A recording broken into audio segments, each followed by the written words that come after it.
A very good morning to you, class 8th. So students, in the previous class we have discussed the Governor General. First Governor General of India was Warren Hastings. So Warren Hastings ने India में administration का काम start कर दिया था, administration power को strong बनाना start कर दिया था. सो उसके लिए उन्होंने क्या किया, दो बेस पर उन्होंने ज़्यादा ध्यान दिया. First was justice and the second one was army. ठीक है, एक तो न्याय अच्छे से होना चाहिए और जो हमारी आर्मी है वो स्ट्रॉन्ग होनी चाहिए. सो जस्टिस के बेस में उन्होंने क्या किया, 2 पार्ट्स में डिवाइड कर दिया. जो काम है वो एक इंसान नहीं देख सकता है, काम को बांटने से ज़्यादा अच्छे से काम हो जाएगा. So from 1772 a new system of justice was established, जिनमें it has mainly divided into 2 parts. Justice first is a criminal code and the second one is civil code. Criminal code का नाम सुनते ही डर लगता है, खून खराबा मीन्स मर्डर, चोरी, डकैती, किडनैपिंग एक्सेट्रा, वो सारे केसेस किसके अंदर आएंगे, अ क्रिमिनल कोड के अंदर. एंड किसी ने किसी की ज़मीन हड़प ली, किसी ने किसी का पैसा ले लिया, ये सारे बेसिक से चीज़ें किसके अंदर आएंगी, बेसिक तो नहीं है, ये भी एक क्राइम के अंदर आता है. सो ये किसके अंदर आएंगी, सिविल कोड के अंदर. And a criminal court is also known as फौजदारी अदालत and civil court is also known as दीवानी अदालत. You have to remember this. Okay. Now the criminal courts were still under a qazi and a mufti but under the supervision of the collectors. So criminal court में कोई भी cases आते हैं तो उनको कौन देख रहे हैं, काजी एंड मुफ्ती देख रहे हैं. सिर्फ मुस्लिम कम्युनिटी के लोग ही नहीं, पंडित्स भी देख रहे हैं, बट यहाँ पे नाम लिस्टेड नहीं है. काजी एंड मुफ्ती देख रहे हैं इन कामों को. कोई केस आता है उसको सॉल्व आउट करते हैं, बट वो किसके अंडर काम कर रहे हैं, कलेक्टर्स के. अभी जो कलेक्टर्स होते हैं वही पोजीशन वाली बात हो रही है. काम तो कर रहे हैं qazi and mufti but under the supervision of collectors.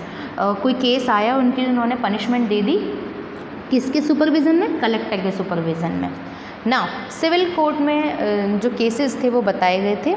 मौलवीज and Hindu pandits interpreted Indian laws for the European district collectors. कोई केस आता है इसमें तो मौलवीज या हिंदू पंडित जो हैं उनकी ग्रंथों में, उनकी किताबों में जो उसके अकॉर्डिंग सज़ा दी गई है, जैसे कर्मों की सज़ा मिलती है, हमें अपने कर्मों की सज़ा इसी जन्म में भोगनी पड़ती है, ऐसी जो बातें हैं ना, वो सारी चीज़ों को लेकर हम यहाँ बोल रहे हैं कि जो पनिशमेंट है वो ग्रंथों के हिसाब से दे दी जाती है कि इस काम की पनिशमेंट ये होनी चाहिए, तो उसको इंटरप्रेट कर देते हैं वो इंडियन लॉज में. मौलवीज एंड हिंदूज किसके लिए, for the European district collectors के लिए. तो काम तो कर रहे हैं qazi, maulvi and Hindus, pandits, but under the supervision of collectors. Okay, so I am again repeating this slide.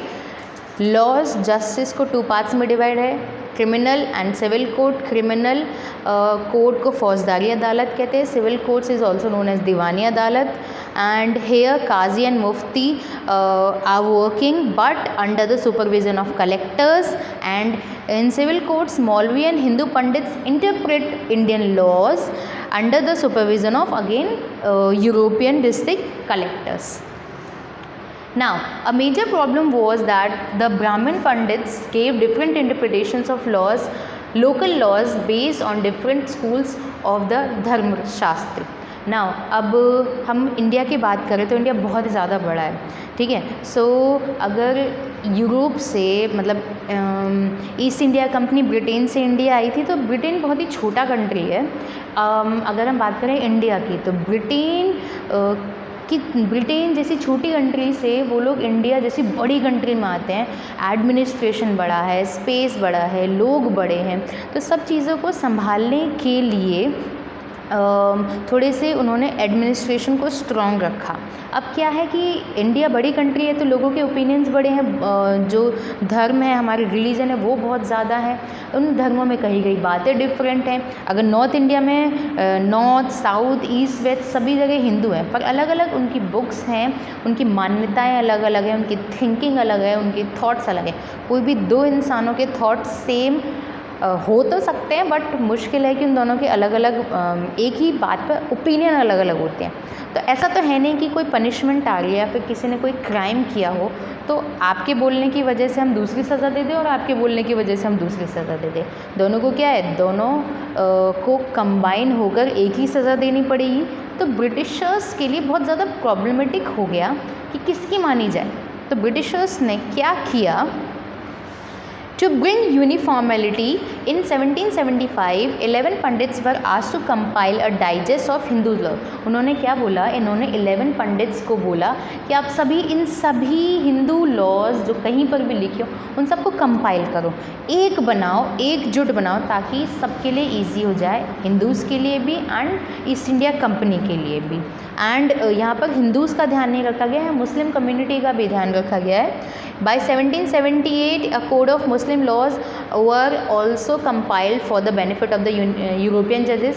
Hindus के साथ साथ मुस्लिम कम्युनिटी की भी जो बुक्स थी उनको कंपाइल किया गया, उनके लॉज को कंपाइल किया गया, किसके लिए इजी बनाने के लिए, यूरोपियन जजेस के लिए इजी बनाने के लिए।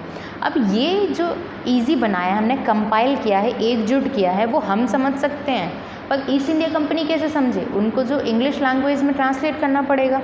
और जो हमने कंपाइलेशन किया है, तो उस कंपाइलेशन का काम किसने किया है, N.B. Halhed ने। N.B. Halhed translated this digest into English for the benefit of European जजेस। किसकी बेनिफिट के लिए, यूरोपियन जजेस के लिए, ताकि वो हमारे लॉज को समझ सकें।